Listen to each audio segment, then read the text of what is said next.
This is Art Sense, a podcast focused on educating and informing listeners about the past, present, and future of art. I'm Craig Gould. On today's episode, I speak with legendary guerrilla poster artist Robbie Conal about decades of activism by the dark of night.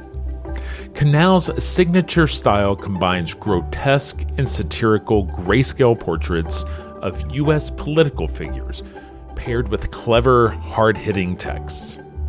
His posters have become part of the American urban landscape, and the original paintings that serve as the basis for the prints have found homes in some of the country's most prized collections. His latest exhibition, titled Raw, Work in Process, is up now through November 4th at Track 16 Gallery in downtown Los Angeles.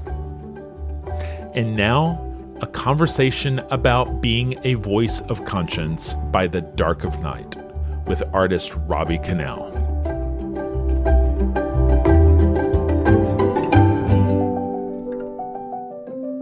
Robbie Conal, thank you so much for joining me this week on the Art Sense podcast. Robbie, I wanted to talk to you because you currently have an exhibit up at Track 16 Gallery in downtown Los Angeles called Raw, Work in Process, now through November 4th. Robbie, I definitely want to talk to you about this current work and the work from the recent past, but a lot of times I like to start a conversation with an artist by throwing out a hypothetical, which is, say you were to be seated at a dinner party next to somebody who has no idea who you are or what your work looks like.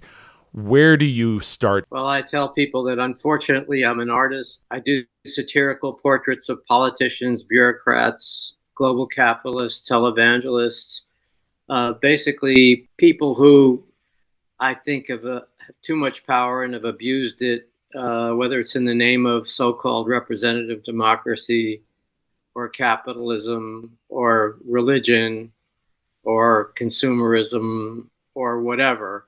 And I work in the studio. I translate my image combinations of images and satirical text into thousands of offset litho street posters, and I have a little guerrilla army of volunteers around the country, and I take the posters on non-sketto, total loss,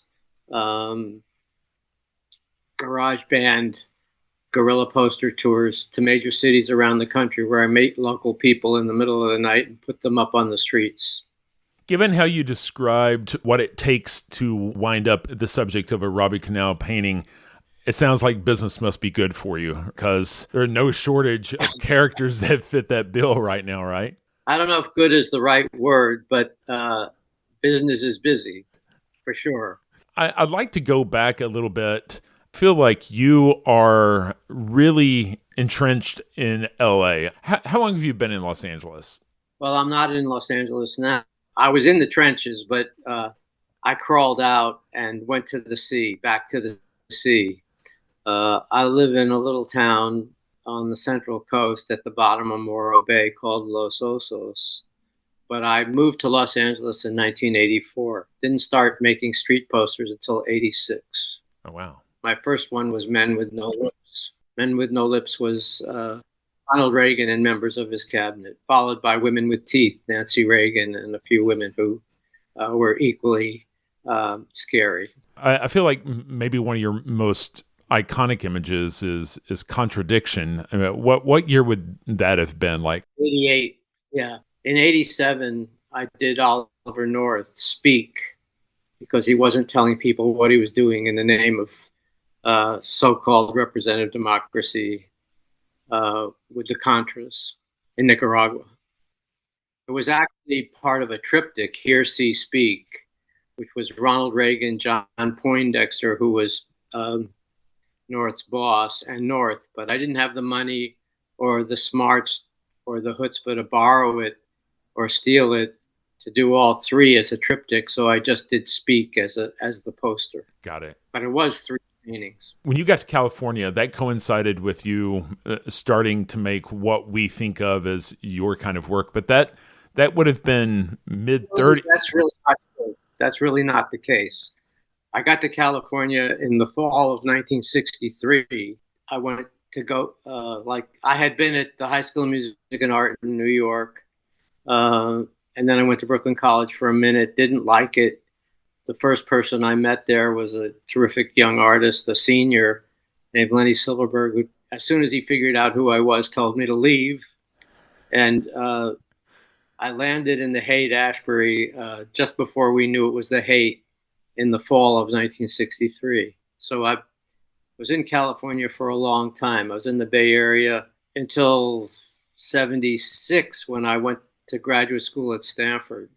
Then in 1980, I went to the University of Georgia on a Rockefeller Artist in Residence grant, and then taught for a couple of years at the University of Connecticut, and then came back to San Francisco when my dad was dying in 1983, and left San Francisco after he died in 84 and came to LA. I've been out of LA in, as I said, like as a little sea turtle going back to the sea for 8 years now. But you're right. I'm identified with Los Angeles, and I identify with Los Angeles, but also I grew up in New York City. I spent loads of time in the Bay Area, lived in Oakland for a while as well. So I get around to major cities around the country. I love and hate them all. When you went to art school, when you spent those formative years in the Bay Area, at what point did your work start looking like the work we think of today as being yours? Yeah, that's a very good question. Basically, I was at Stanford in the MFA program there. I had stalked a couple of artists who taught there who I wanted to, learn from. And that was Nathan Oliveira and Frank Lobdell. Nathan Oliveira was a Bay Area figurative artist, and Lobdell was like 137th generation abstract expressionist artist, actually second generation Bay Area.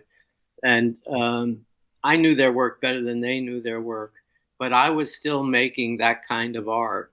And it took me for 5 years after I got out of graduate school when I decided that even though I loved abstract expressionism, wasn't for me personally anymore. I needed to make art that addressed social and political issues more specifically. Mm-hmm.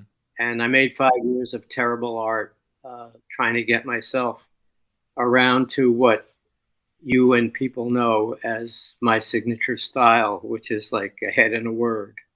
The person who helped me the most in getting there was Leon Golub and his wife, Nancy Sparrow.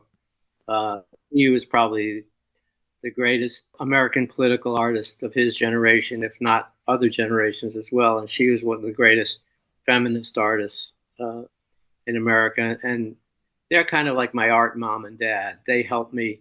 They weren't my teachers per se, but they helped me reduce my imagery and my textual pun stirring down to what's known as a Robbie Conal image. You were writing, yeah, for LA Weekly for a number of years. You had a column called Art Burn. When I look at your work, it reminds me of a conversation I had with Raymond Pettibone.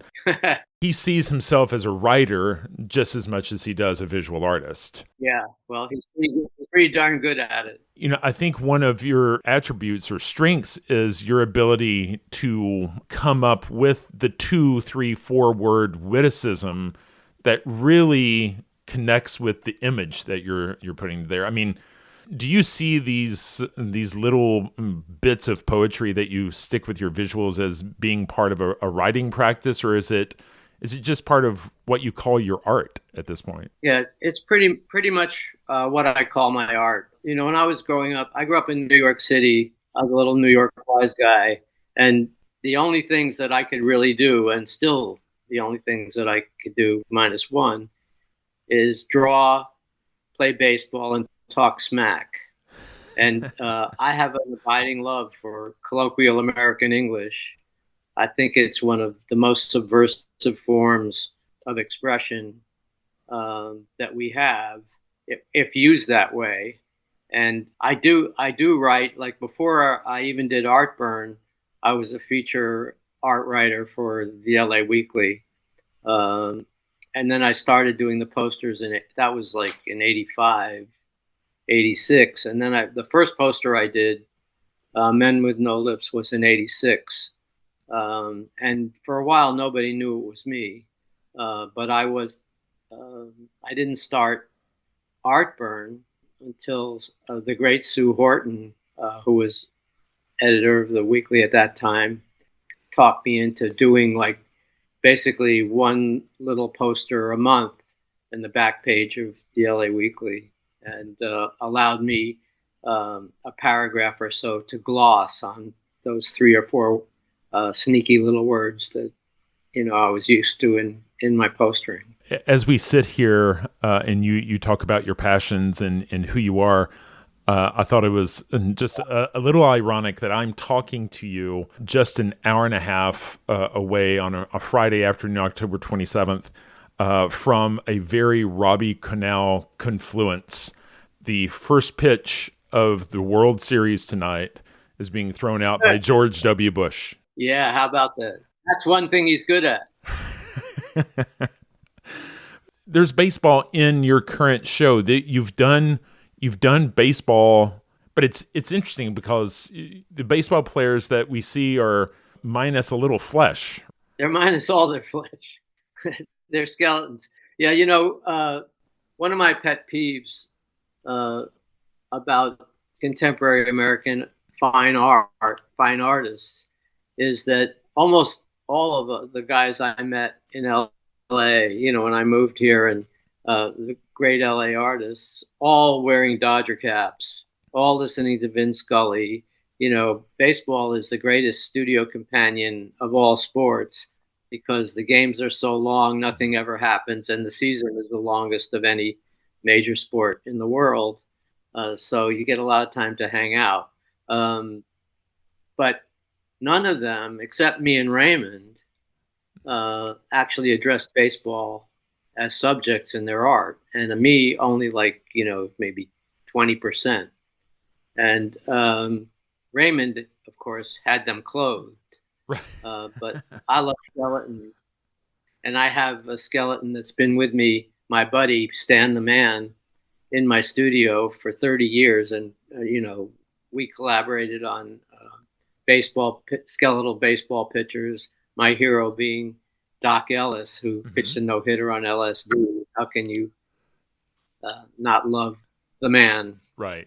Yeah, I love the skeleton. Any figurative artist, representational artist, is sooner or later going to want to do a skull or a skeleton. And a human skeleton is so complex and so interesting and so detailed that every artist you will ever encounter whose art has skeletons in it has to make a deal with the skeleton. Like, what are you going to leave out that's okay with the skeleton? And you have to leave something out, otherwise you'd be painting that one image for the rest of your life. They're so complicated and so involving. But still, there's a symbiosis there that's lovely. Like, we get along. In fact, it gets inside us, doesn't it? But baseball pitching, that motion is aggressive and beautiful and has a relationship to dance and also swinging a bat, hitting a baseball when you don't know what pitch is coming is probably one of the hardest things to do in any sport played with a ball. Absolutely. And take the maximum of incredible coordination, bodily coordination, that if you break it down to the skeleton is quite beautiful to me. Absolutely. Your work, gets categorized as social activism, political activism.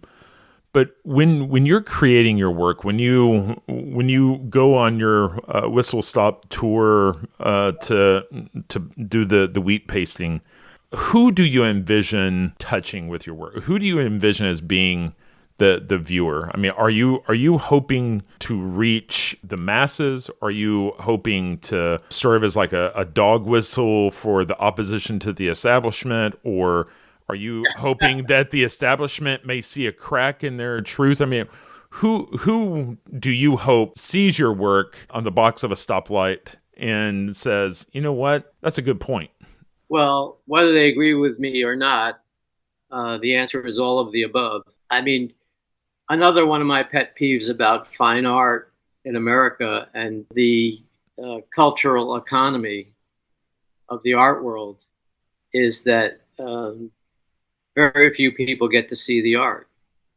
If it's in an art gallery or a museum, you have to make a tremendous effort if you're just a regular person with a couple of kids and a job or whatnot, and to drag the kids to an art gallery. I mean, my parents sent me to art galleries.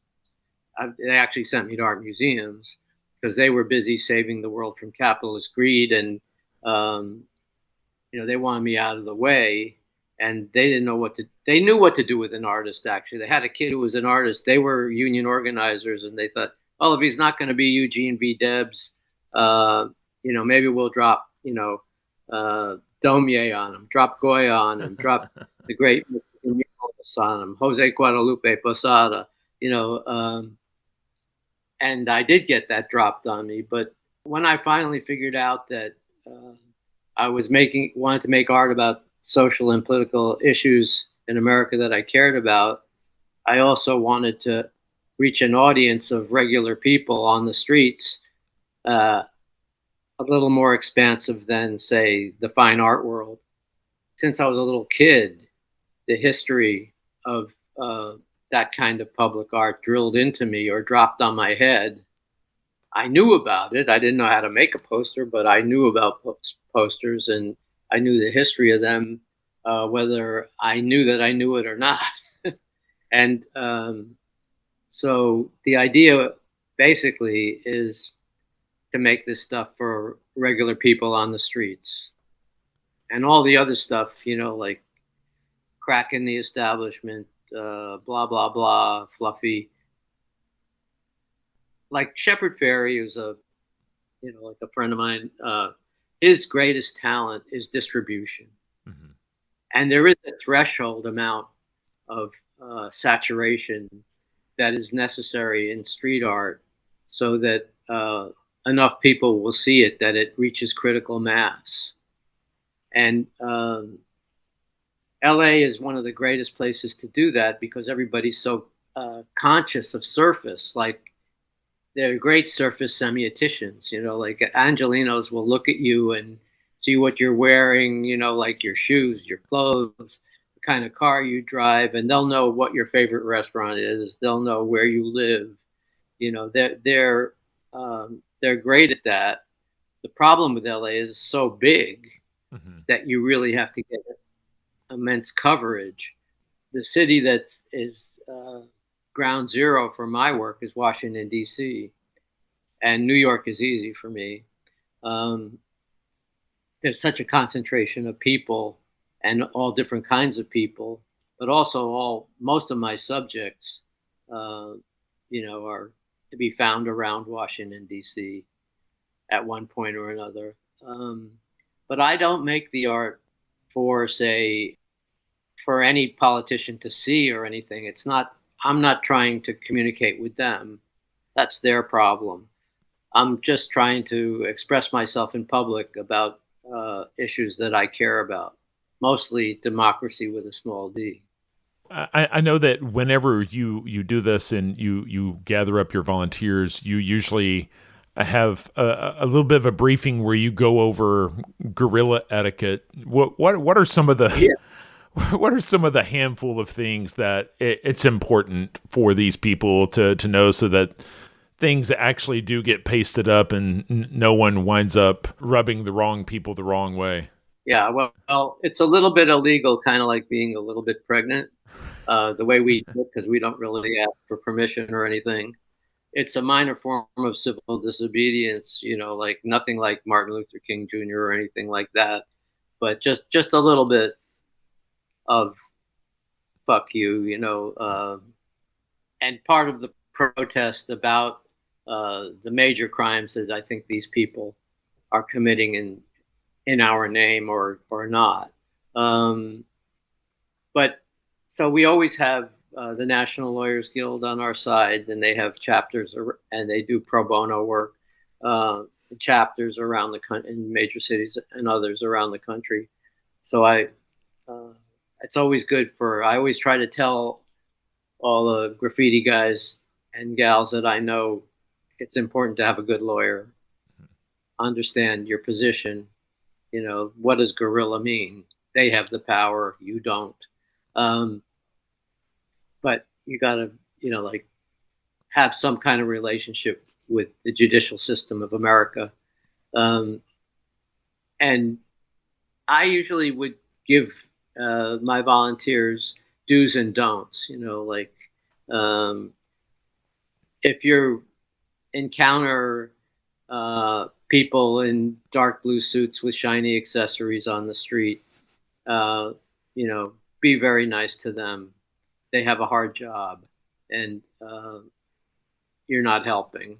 Right. And you just no place to pick a fight. Our mission is to get the stuff up and go home.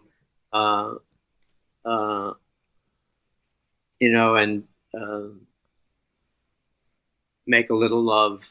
Do a little dance. Right. We were doing posters about Daryl Gates, the police chief, around Rodney King and stuff. And one of the things I told the 18-year-olds is, don't go to Parker Center, which is the big cop shop. You put the posters up. Don't put them up on merchants' windows. That's not, polite. That's not guerrilla etiquette. Mm-hmm. Don't put them up on other street artists' work. That's really bad guerrilla etiquette. Don't go to Parker Center and end up upset the cops unnecessarily. Of course, when you tell 18-year-olds what not to do, that they go out and do it. So there is that. But by and large, at our meetings at Cantor's Deli, which is, central and open 24 hours, and not about the food, it's about the ambiance. Right. I tell them, stock up on matzo ball soup and milkshakes and whatever you want. And I tell them a little bit about the poster and what it's supposedly about and who it's about and why.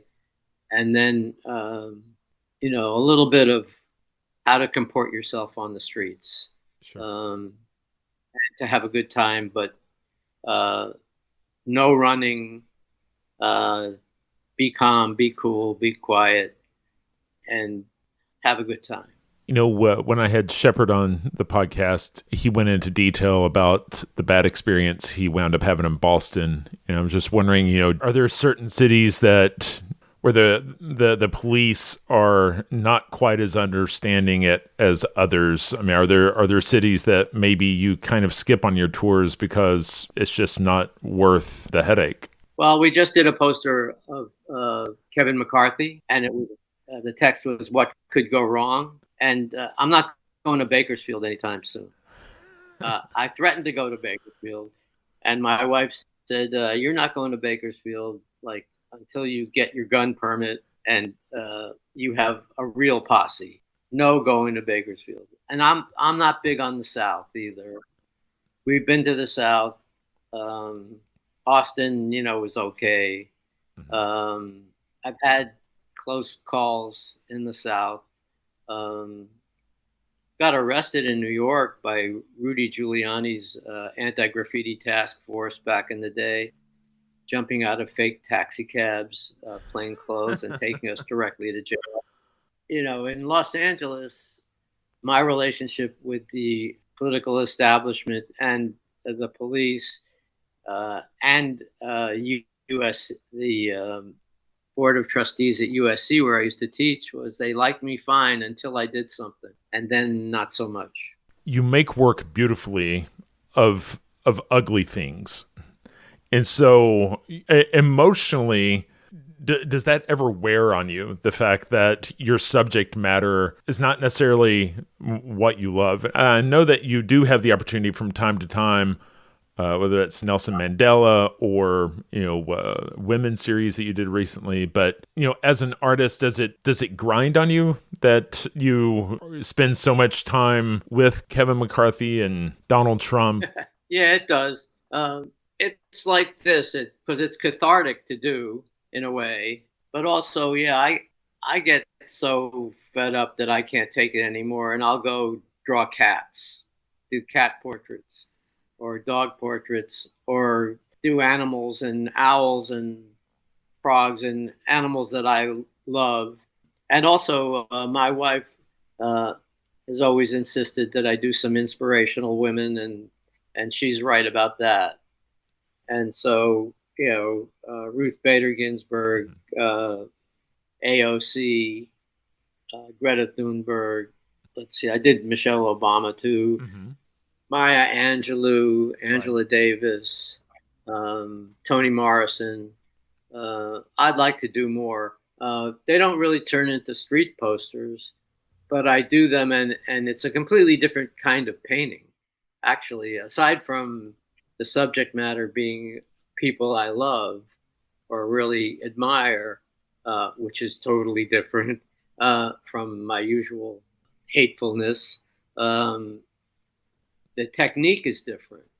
And it goes back to, like, I went to art school all my life. I taught in art school all my adult life. This goes back to painting the way I originally learned how to paint, which is light to dark, thin to thick, caressive, relatively boring compared to, like, basically a grisaille versus anything with a lot of texture, right? yeah, well, it can be texture, but it has to be built up and be lovely texture. Right. But it is a completely different technical activity. I know how to paint, Right. but in terms of, I learned so many art tricks, in all the years of going to art school and stuff, and I don't use hardly any of them because all I do is a head and a word most of the time. So any chance I get to do something tricky, I'll take it. But if I'm painting AOC, I'm going to be really nice.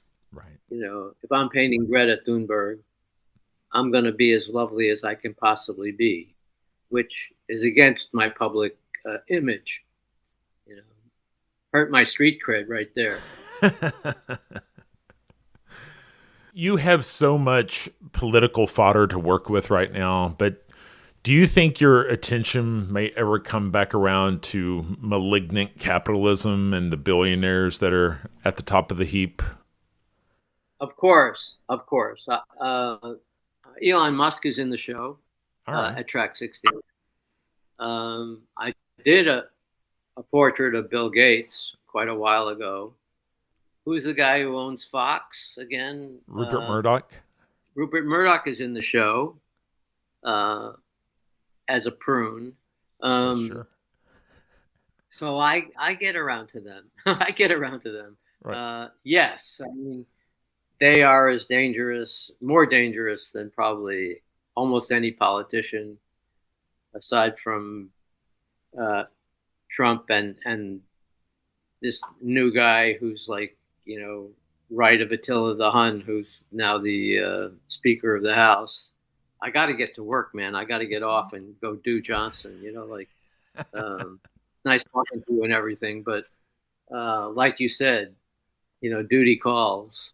So the work that's at Track 16 right now, raw work in process, that work, are they studies or are these the pictures before they go to digital for adding on the text?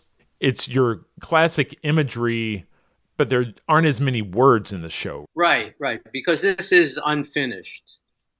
These are process pieces. Like I'll start with you.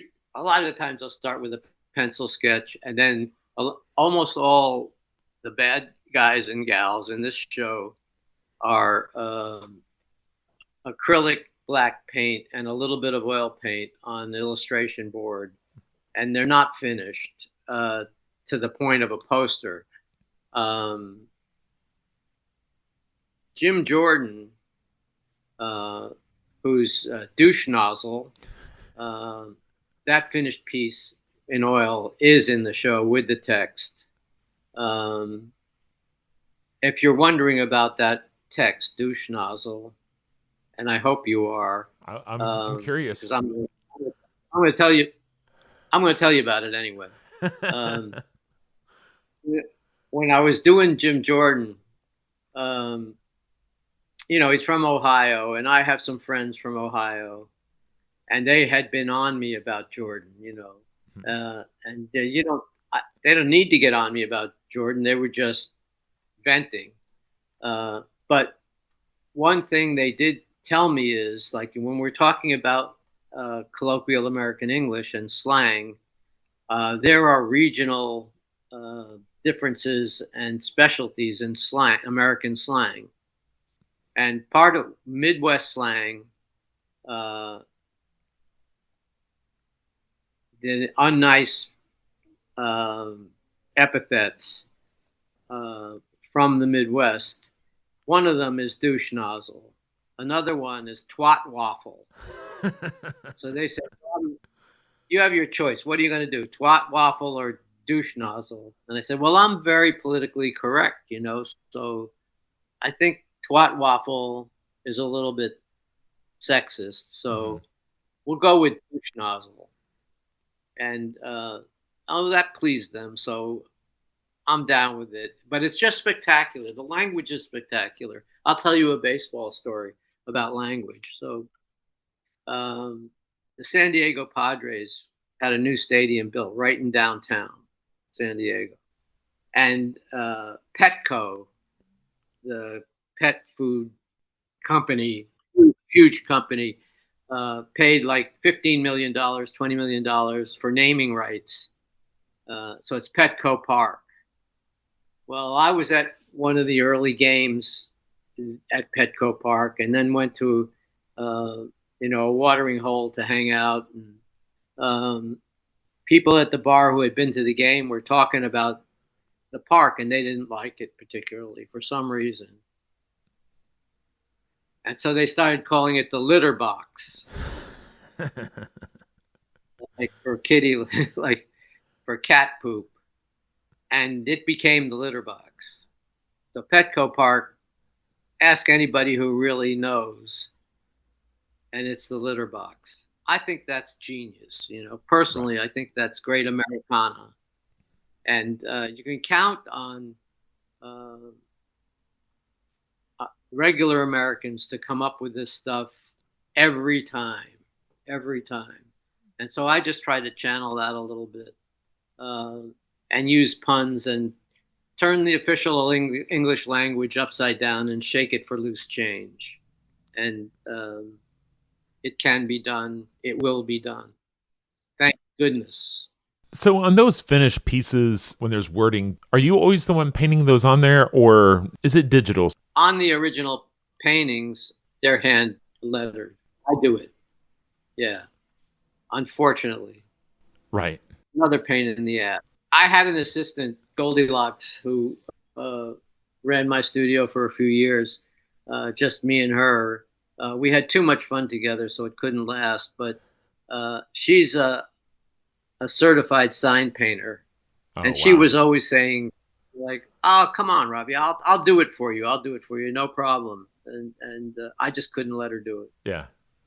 Those people that are able to just whip out a brush with 3-inch long hairs and make a perfect pinstripe 8 feet long. That's right. The pinstripe is right.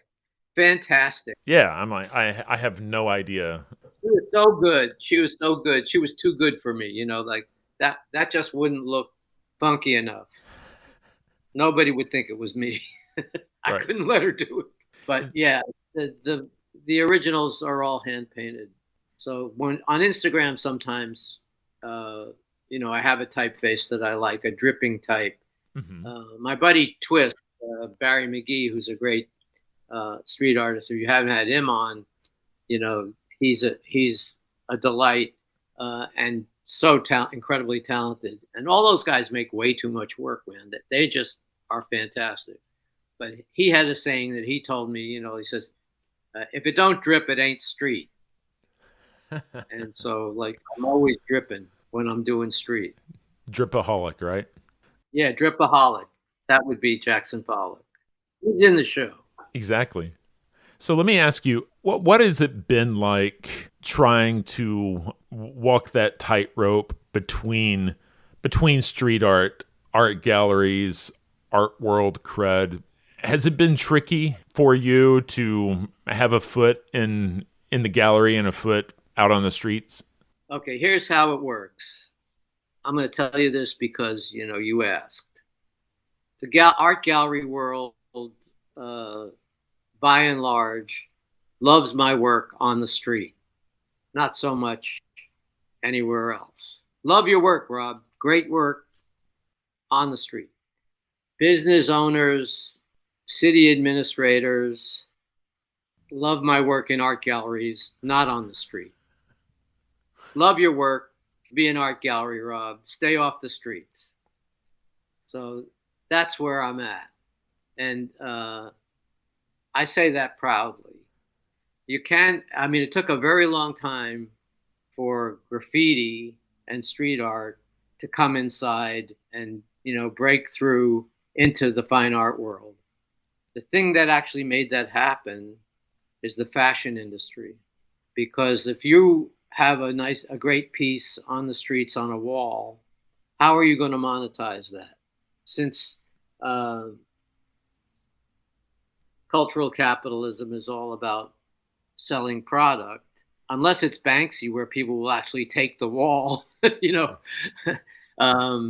The way that it happened was the fashion industry started putting on T-shirts and in couture, and that just knocked the art world out. It's like an end run around the art world economically. And one thing about the fine art world is that if it thinks it's missing something, it gets a little upset and says, "Well, we could do that. We could do that." And it was missing something. It misses a lot actually, but it was missing something. Street art is unstoppable. Right. Like internationally, it's just fantastic, and it's gotten so much better and more political, more socially conscious. Not that it didn't always have inherent politics. It did. And as far as I'm concerned, everything is political. Although I learned that from Leon Trotsky, so you could take it or leave it.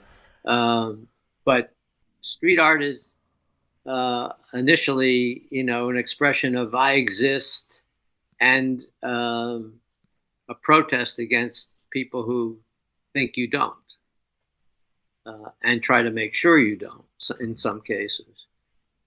Along with everything else that it is, with the beautiful writing and so forth and so on, and urban beautification. I consider it urban beautification, but I used to be in the minority. To open up the fine art world to that kind of expression, the art world has to get jealous. And that's what happened. So good on them. Have you made it onto any apparel? Shepherd's got a brand. A mogul. I'm just wondering, would someone want, Marjorie Taylor Greene on a T-shirt, regardless of how much fun we're making of her? Well, somebody would in Georgia, in a very small part of Georgia, they would. Ruth Bader Ginsburg is more like it. Right. And, I did a portrait of her called Supreme. That went very well on a T-shirt. I did a poster about the Bayona wetlands, an environmental poster called "Give the Fucking Frogs Some Fucking Space." Mm-hmm. So psychedelic fucking frogs go pretty well on a T-shirt in certain circles. Shepard is a genius at this kind of thing. One of the things about my art, one of the double-edged swords about my art in terms of my finances and product like that, is that almost all the people who really like my posters don't really want portraits of those people in their house. Right. Almost all my friends who have my work, my posters anyway, as opposed to, say, Watching, Waiting, and Dreaming, which is Gandhi, the Dalai Lama, and Martin Luther King, or like you said, Mandela, or any of the women, you'll find my work in their toilet, in the bathroom, to help you evacuate. Or if they're interested in a diet aid, to make you nauseous and so you don't eat too much and you lose weight, say on the refrigerator or something. Wow. So there is that, but it's a hard sell, the animals, the positive people. We do a pretty good business in prints, in lithographs, and of the positive people. The funniest thing is, so in this show, I didn't expect this to be in the show, but they are. In 1991, I did a triptych, a full painted 3 paintings in full color and oil, my old style, my gloppy style, of Nixon, Ehrlichman, and Haldeman, called Hook, Line, and Sinker, with gold leaf lettering. And Sean Meredith, who runs the gallery. Sean's great. Yeah, he's great. He lets me have a show. It's one of the few people who will do that, certainly in Los Angeles. And we've had a long relationship of shows at Track 16. That's my gallery. But he came up and, we were gathering stuff up for this process show, and he saw those paintings in the studio. This is like over 30 years old. And he said, well, let me take them down. And, just have them in the gallery, because that's classics of your style and the Robbie signature style and all that, and originals. And almost nobody's ever seen them. They've seen prints of them, but not the original paintings. And so he put them up in the show, and they sold like the day before the show opened. Wow. The most expensive stuff in the show, the stuff that wasn't supposed to be in the show, the stuff's about bad guys. And I guess enough history has passed to make me venerable and to make those things palatable on some level, like it's revisionist history painting now. So there is that. So anybody wants, like a portrait of Jesse Helms as a little white liar, I happen to have the original waiting for them. Robbie, I really appreciate your time, and man, it's been a real honor getting to bend your ear about your work and your process, and I just appreciate you sitting down with me and talking about art and trying to make change. Well, it's a pleasure. Thank you for asking me. And the show's open till November 4th, so I think it's Wednesdays through Saturdays, noon to 6 or something. There's a lot of stuff in there, a lot of shit. Yeah. Aside from all the bad guys and gals. Go see the fucking Frog. They're there. Awesome. Well, thanks, Robbie.